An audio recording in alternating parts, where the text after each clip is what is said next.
We had the spreading of Dad's ashes on the weekend. Oh, that's a great thing because your brother was over. Yeah, my twin brother and Trevor came down from Queensland. My older brother, me and Mark. Yeah. In Melbourne, there's 4 boys, and there was all the grandkids were there. Oh, except for one, Dante's in Switzerland. But anyway, it was good because, it was sort of like we had the ashes for a couple of years, and then we're like, where do we spread them? And apparently, Dad told my older brother that he wanted to be, spread at St. Bart's where Mum and Dad got married, and Mum's mum is there and Mum's dad is there, but it's that's a place more about Mum. We thought maybe down the beach at Cape Patterson. Oh, where nice. Dad had a beach house, but then it was decided at St. Bart's, and I suppose the good thing about St. Bart's, you can put a plaque on the wall, so if anyone wants to go and pay their respect to Kev. But so it's funny. It was a rainy day. It was perfect weather for it, really. And you walk around the corner, and they've dug a hole. I thought they just spread him on the ground. They dug a hole. Yeah, we did that for my mum and dad. Yeah, yeah, and they put him in the hole. And they had a priest who didn't know Dad or Mum, but Mum spent a lot of time at that church as a child. She got married there to Dad, and so anyway, they had a fill-in priest, a what? A fill, like an emergency teacher. Oh, like a locum. Yeah, locum. That's what they called him. Yeah, locum, and he was a great guy. He was an older guy, and another guy, a parishioner, Jonathan, who knew Mum and Dad. A what? A parachuter? Parishioner? A regular. Oh no, the guy, sort of like an older boy, but an older version. You know what I mean? He was holding a thing, and I recognised him from going to church. If you were a parachuter and you want your ashes spread, that'd be a good way to do it. The plane. Yeah. Anyway, so we're all standing there. There's about 20 people. Cousin Susan came too, and her mum, Judy, who's married to my mum's brother. Anyway, so we're standing there, and the priest goes, the vicar goes, all right, we'll start now. And he goes, we are here to welcome Trevor to eternal life. And we're like, it's not Trevor's. He's still alive. He's the oldest brother. He's standing right there. And the priest goes, no. Trevor is going to, and then he goes, I think the vicar was pretty cluey. He looked up and he goes, how am I going so far? Because he could hear people teach, Oh, you were laughing. Yeah. Well, I said, no, that's Trevor over there. He's still alive. It's Kevin's our dad. And he goes, oh, yeah, sorry, of course. I've been communicating with Trevor on the phone, so it was just throwing me a bit. Mate, one job. And then he goes. But no, then he was good. And look, none of us are really religious, and nor would. But Mum and Dad went to church, but they weren't. They like the community of church, But then he said stuff like, we will welcome Kevin into the afterlife, and Kevin is being greeted by all these mates and pals. It was quite nice, actually. But then occasionally he'd slip in a Trevor. He just really? Yeah. So we are to pay respect to Trevor. Do you reckon At one point I said, Trevor, I don't think you'll fit in the hole. Got a bit of a laugh. Oh, that's good. There you go. That's good. Well, it'll become family folklore, won't it, with the time the priest. Yeah. The vicar. Yeah.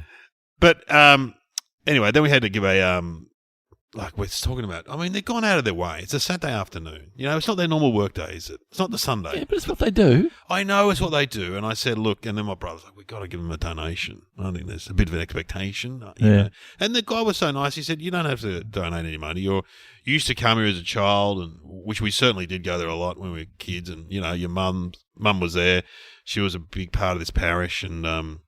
And the guy, Jonathan, who was helping out, like the older boy thing, he said, I remember your mum. I remember Hazel, that's Nana. My Nana. She used to make sponges and stuff, and we were talking about that. And so my Nana was really involved in the church, you know what I mean? But I said, no, we'll give a cash donation. And so it all fell onto me. So I put... You're the cash guy? Yeah, I put $200 in an envelope and gave it to them. And then we all went to the pub. How did you give it to him? Oh, he said right on it, donation from the O'Neills, and we'll just leave it here in the in tray for the I don't know. The treasurer. It wasn't like you had it in when you did the handshake. You just had a little bit. Like I'm in the mafia. Yeah. Anyway, then we went across to the pub, the Grand Hotel across the road, and I've got to say, it was a great pub, and there was 20 of us, and they were so great there. And as we're walking out, I saw both the priest and the bar drinking. So anyway. They had my $200. No, that's a joke. They were in the pub. There we go. Oh boy. Yeah, and pizzas all round, and yeah. It's funny though when you go to a pub, and with me, it's always like, I've done a gig here. I've been here before, right?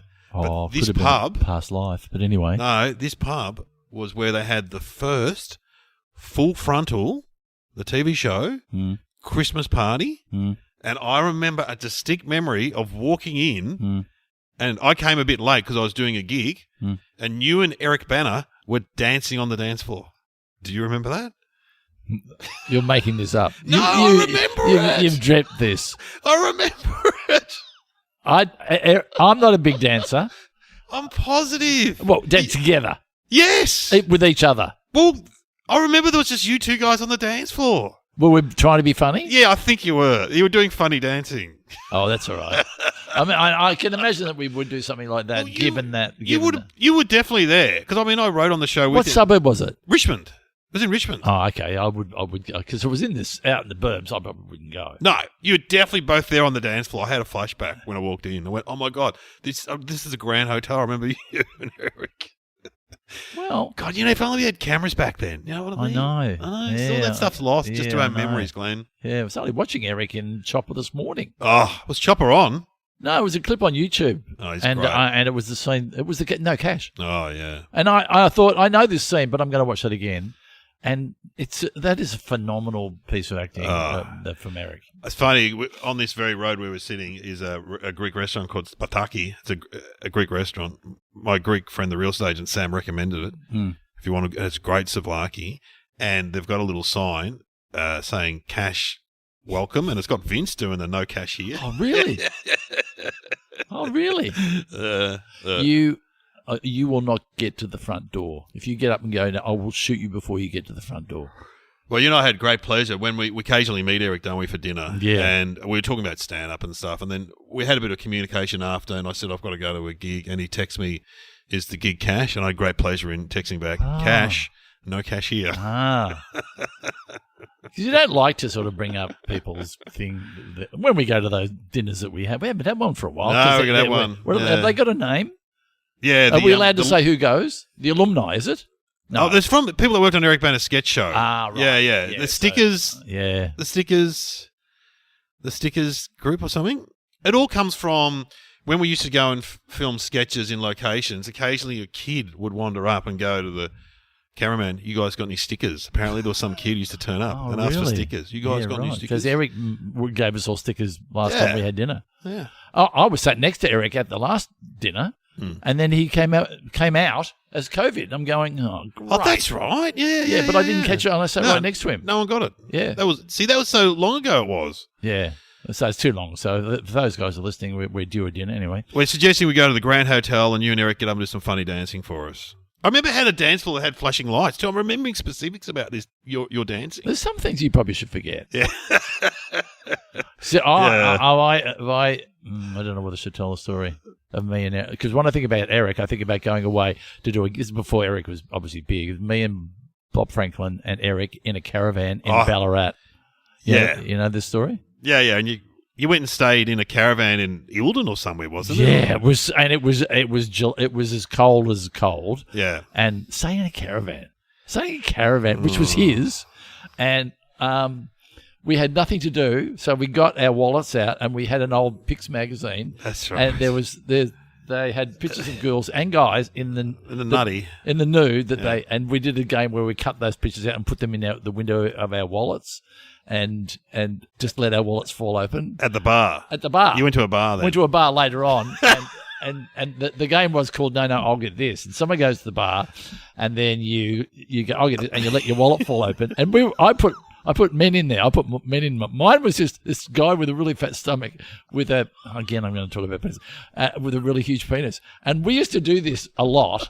And then Marty Sheargold, he joined in, and Marty would just kill for us to do No, I'll Get This on him, because he just thought it was so funny. Because you just go, No, I'll get this, and you let your wallet fall open, and there is I'm not going to say, well, I'm going to say unattractive male or female in the planting of like a pornographic image is, I remember in Scouts, the planting of a pornographic image is fun. It can be funny. Yeah, like in Scouts, we used to do the bottle drive, where you drive around to alcoholics' house and collect all their bottles and take the recycling center, the Scouts, and make some money.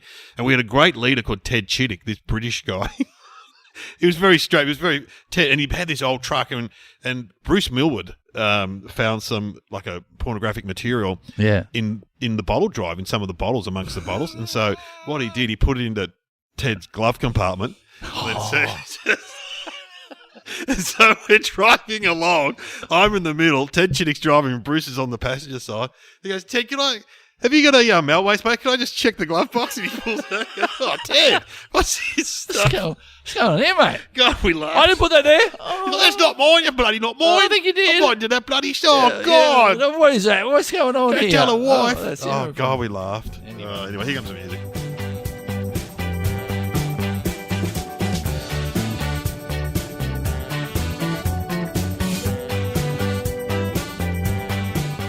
Welcome to Somehow Related Now. Please welcome your hosts Glenn Robbins and Dave O'Neill.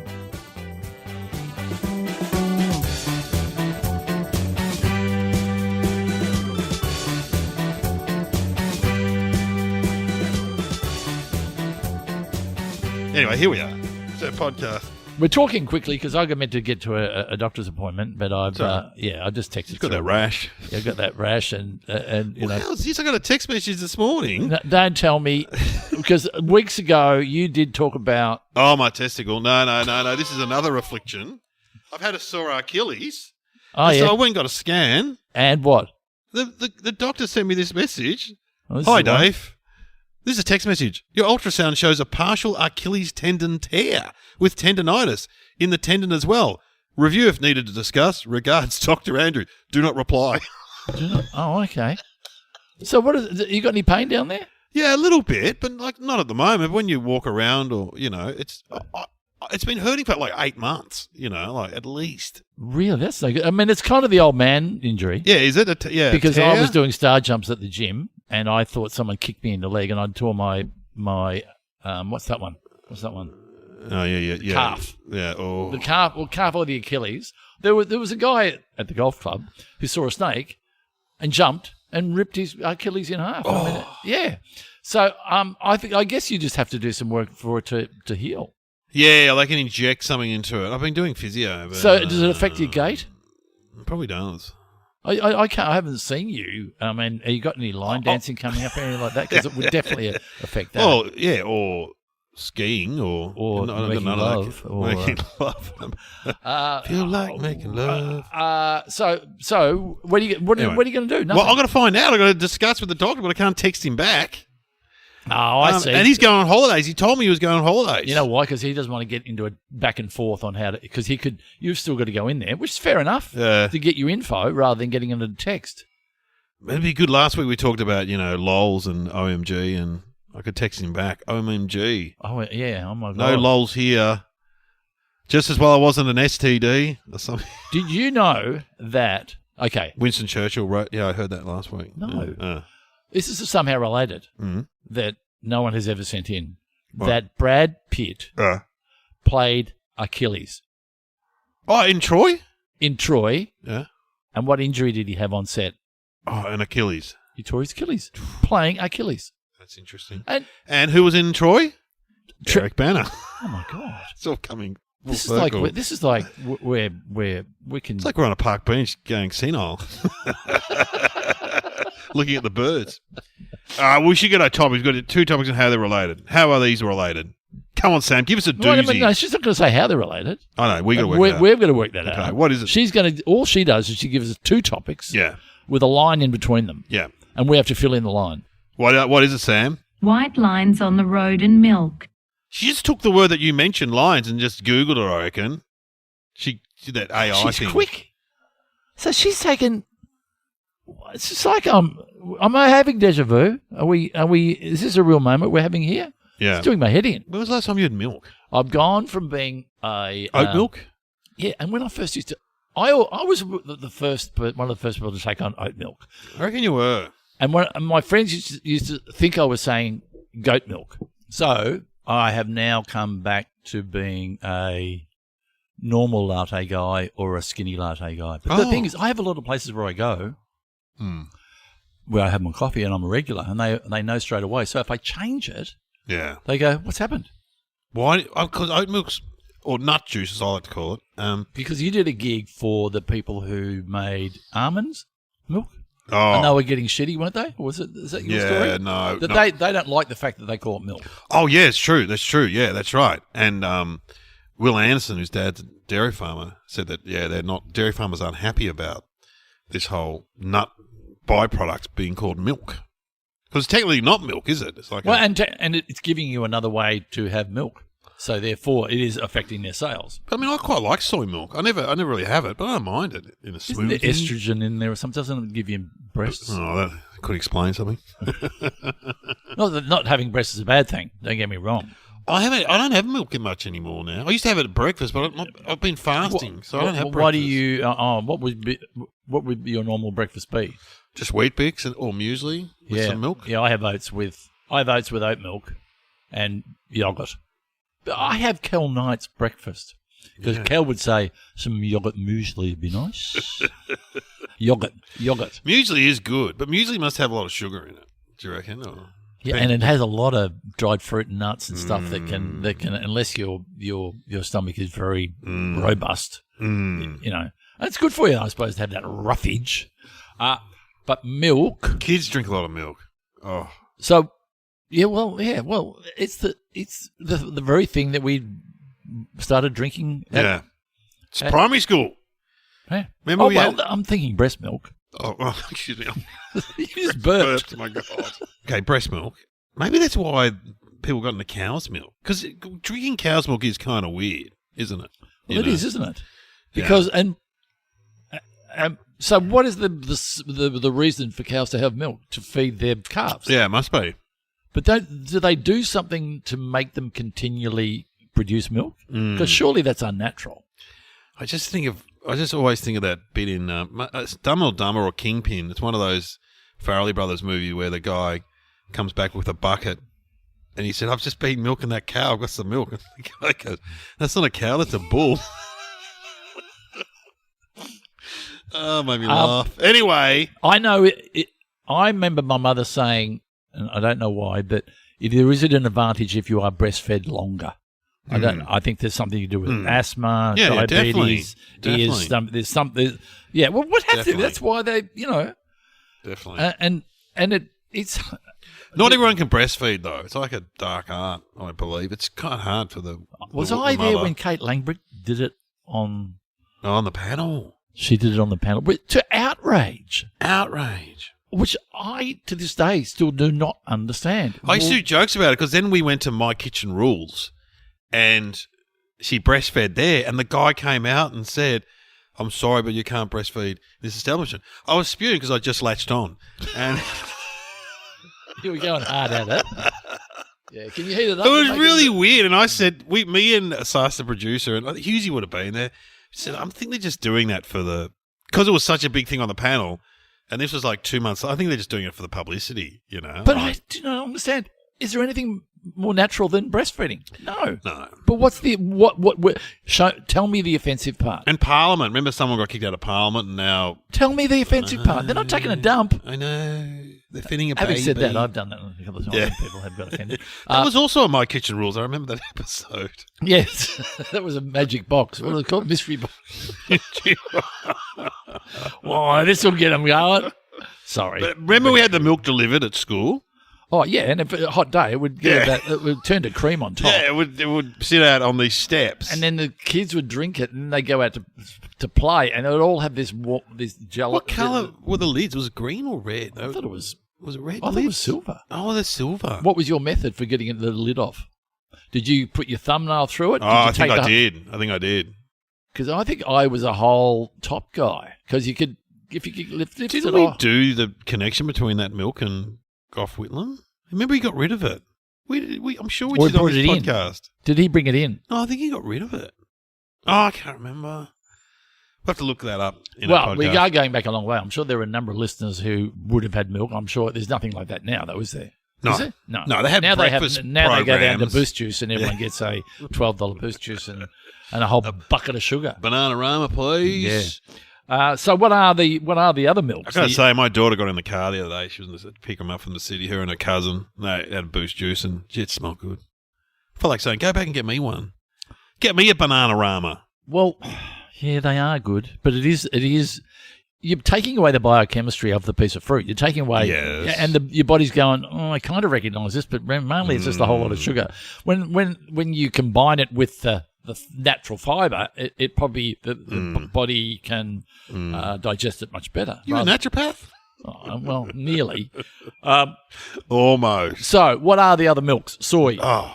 almond, oat, rice, Rice milk.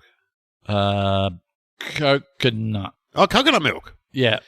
Okay, so, but you know what? If you're having a milkshake, and I love milkshakes. That's where I really love You're an milk. old school milkshake guy. God, I love milkshake. But I love a smoothie too. So I love a soy See, smoothie. I think, what I think about a smoothie and milkshake? First half, really good. Yeah. Second half, hard work. Yeah. Yeah. Like we had an ice cream with the grandson yesterday, and he got halfway through it was a McDonald's soft serve. Got halfway through it. He did that thing that he just went, Yeah. when you're full? Too much. Full. So milk does fill you up. And some people used to say that if you have some milk before you go out drinking alcohol, that it lines the stomach, so therefore you can deal with the alcohol better. But I think that's, really, if you're going to put a pile of alcohol will always win. Milk. What is it? What is milk? It's carbs. Milk, lemonade. No, don't do that. Around the shops. I can't remember. Milk lemonade. Round the corner, chocolate's made. That's right. Is it meant to be rude, is it? Like, yeah, well, do you want me to actually point it out to you? Oh, yeah, right. I thought it was Milk, more innocent. Point to your nipples. Oh, Lemonade was round the- downstairs, okay. around the corner. Right. I apologise because we did come up with some pretty juvenile reference, but we are on topic. I remember Russell Gilbert doing it on stage. That's where I first heard it. Yeah, anyway. What was I going to say? Carbs, fat, protein, micronutrients. Do you reckon milk had a real boom when they brought in Big M's in Victoria? And I've got to say, the Big M girls being a teenage boy at that age, made you want to drink milk? Well, the Big M girls like the guys and girls in Coke, the guys and girls in Big M, you're going, that's the life I want to lead. On the beach. I want to go down the beach and run inside a giant beach ball. Yeah. I want to run down sand dunes and then drink milk. June buggy, in a June buggy. In a June buggy. And then laugh and play. And those guys did those ads. All right, guys, we've got to get all the cliches. Girls in bikinis done. Yeah. Giant plastic ball. I mean, that's a bit out of the box, though, that one, I got to say. That was it. Yeah. That was Coke, I think. It was Coke. Guy surfing, done. June buggy. Oh, very good, June buggy. What else? Bloke with a metal detector. What? But if you heard of a girl like down the beach and you go, she's a Big M girl, you'd go, look out. She's going to be a stunner. What was your favourite Big M flavour? Oh, chocolate. Oh, banana. Oh, you say that. Banana. See, did it taste like banana? Yeah, fake banana. Yeah, it was nice. It tastes like a banana lolly. Yes. Well, the other flavours. Well, the other big ones. Strawberry? Yeah. Coffee? Yeah, there was coffee. Very good. And then pineapple? No. No, well, there probably was because they had quite a few weird, they had blueberry for a while. Blue milk. They had, and then they went really weird. They had bullet flavour for a while, which was bullet. Yeah, licorice and chocolate. Oh. I saw the packet of licorice and chocolate, and they look good because you know that licorice is very good for your digestion. Yeah, but not good if you've got high blood pressure. No, that's right. Which we both have. Probably. So hang on. So Big M, but does Big M still exist? Yes. In my day, there was quite a short one. Do they still have the small ones? Yeah, I don't know, actually. That's a good question. I love those little ones. And then now... the big one. They have the big one. How big's the big one? Half a pint? Half a litre, maybe. Maybe. Is it? Maybe. And all I know is, and you've made this reference, what's tradies' lunch? Oh, yeah, Big M. Used to be a Big M sausage roll. Sausage roll. Couple of dimmies. Maybe a pie. Yeah. Maybe a cream cake. Maybe that's what I had at play lunch, cream cake.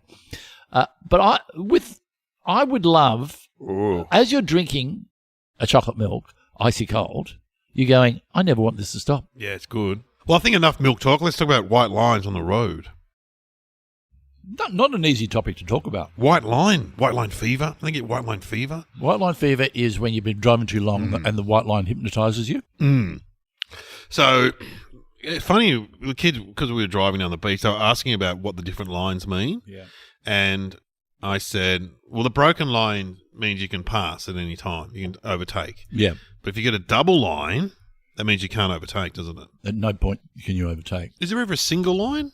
But that was the new one that came in. Oh, was it? It means that, see, a double line you can never overtake. Never do anything. But a single line you can't overtake, but you can break the line if you want to go into a driveway or. Oh. Yeah, I thought you were going to say you can have a crack. If you can have a crack if you reckon you got the car that can do it. Yeah. Yeah, but that only came in recently. I don't know, and I think that was in. Do you have different lines in different states? Yeah. Oh, Australia's pretty much the same, I reckon. But I notice in other states they often have yellow. Yeah. In Victoria, they mainly have white. White. Yeah. Do with paint or something, or. Well, I don't know what maybe they're trying to remind you that double line yellow is, hey, buddy. And they're there to help you. The lines are there to help you. It's not like it's to restrict you. They're telling you that the next bit of road is dangerous to pass and you may well have a head-on collision. So look at those lines, folks. Look at those lines because they will help you. I remember I was either walking or somewhere and there was a guy painting the lines on a bit of the road, and then a car came around the corner and almost sort of, even though they have the witches' hats out and stuff, and he sort of almost hit the guy, and then he just drove off. And then I said to the guy doing the painting on the road, gee, that was a bit rough. And he goes, mate, that's the life of a line marker. That's what he said. That's the life of a line marker, he called himself. Well, a couple of things there. One, I thought they did it with a machine. Yeah, this guy, well, they do. Actually, you're right. He did have a machine. You're right. But some of them can't be. Some of the, I would think some of them would be a stencil. And they would just use a spray can. Yeah. Ironically, when they put down large pieces of paint, they actually make the road very slippery.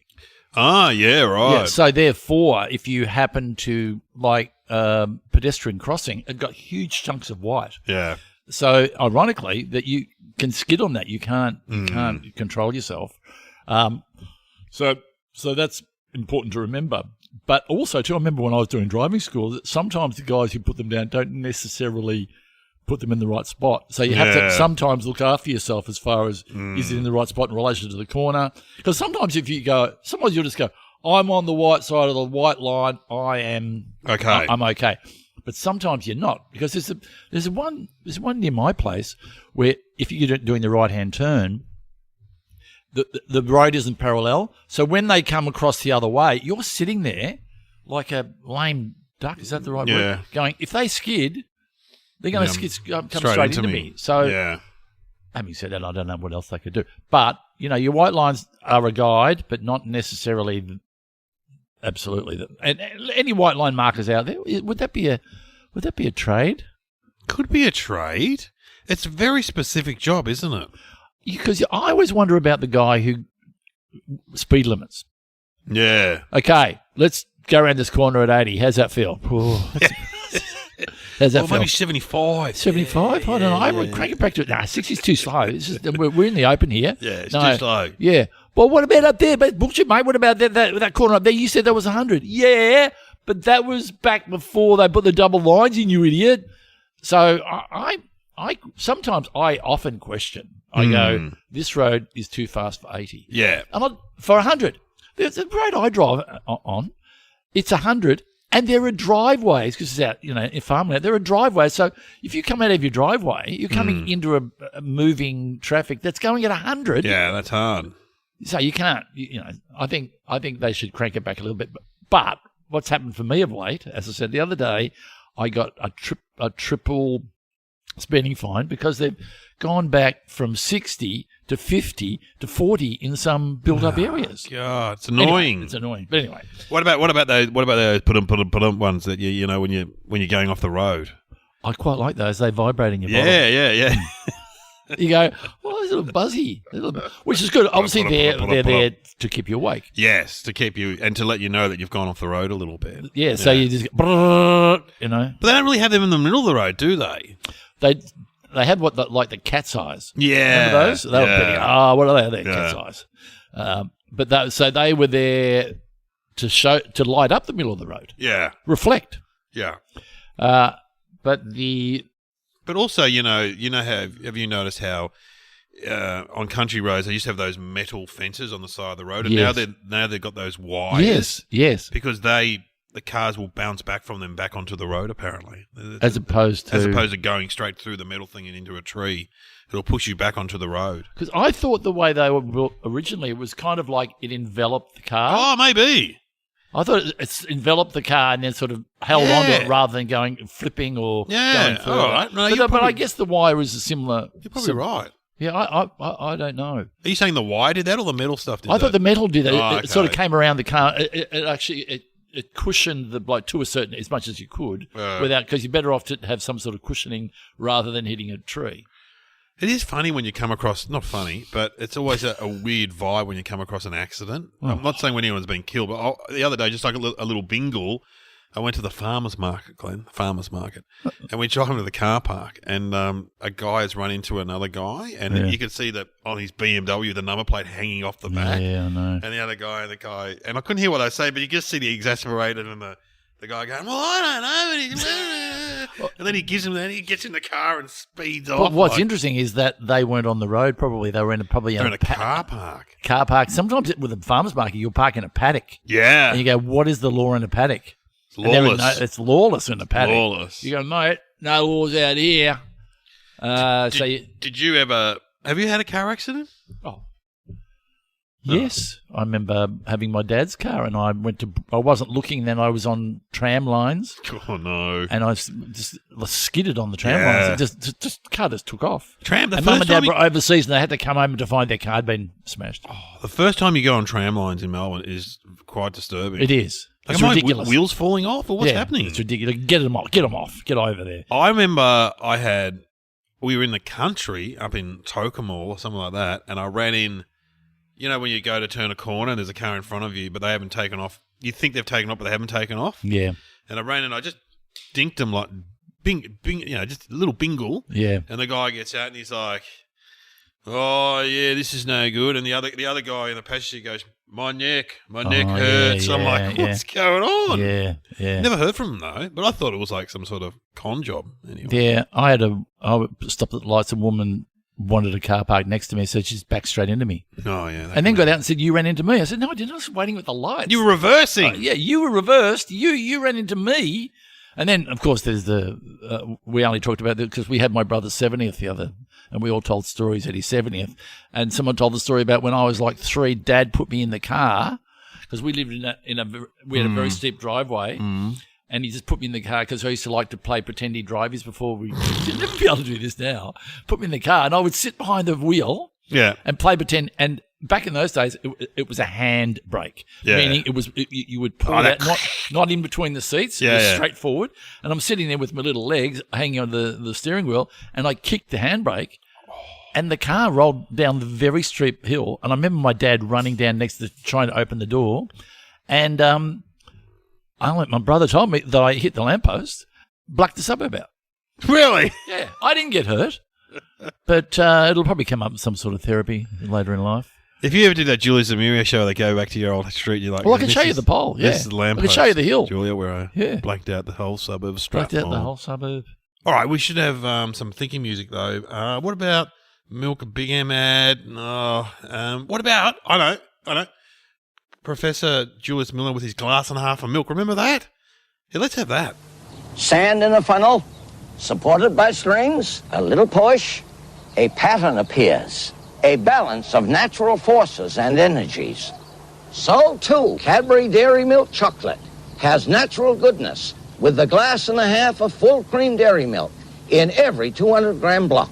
Cadbury Dairy Milk Chocolate embraces substantial nourishment, enjoyment, and that great Cadbury taste. So when you think of chocolate, think of Cadbury. Well, should we have a crack? Let's have a crack. What is the connection between white lines and milk, Glenn? I'm going to say it's the colour. The white lines, the colour of the white lines is modelled off the colour of milk. I'm going to say that they put lines on the floor of a barn to guide the cows where they needed to be milked. And that's how they came up with the idea for lines on the road. Wow. It's not great. The story behind this first painted centre line was that the idea came to Edward Hines after seeing a leaking milk wagon leave a white trail along a road. Wow. So he saw the leaking milk wagon, and the milk was dropping onto the road. On the road. And in the middle of the road, and he goes, why don't we do that?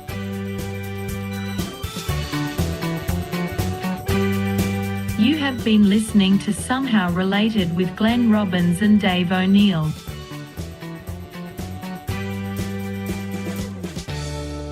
So he had to go and explain that to the council. Yeah. He'd go, I saw some milk on the road, and I reckon we should convert that into telling me how to get on the road. It's amazing. That itself is... So next time you're in the car, right, Yeah. and you're playing a game, Yeah. and people are going, oh, it's a pretty boring ride, you can go, hey, Guess what, kids? gather around. Take your earphones out. Yeah. Put your phones down. Yeah. Okay. You see these white lines on the road? Yes, Dad. Do you know why they're there? No, Dad. Yeah. Because a man many, many years ago had some milk fall out of his trailer, and then they saw the white lines on the road, and that's why they paint white lines on the road nowadays. Can we put our headphones back in now? Yeah, you're boring as shitless, Dad. You really are an old, sad old man who just keep on... Yeah.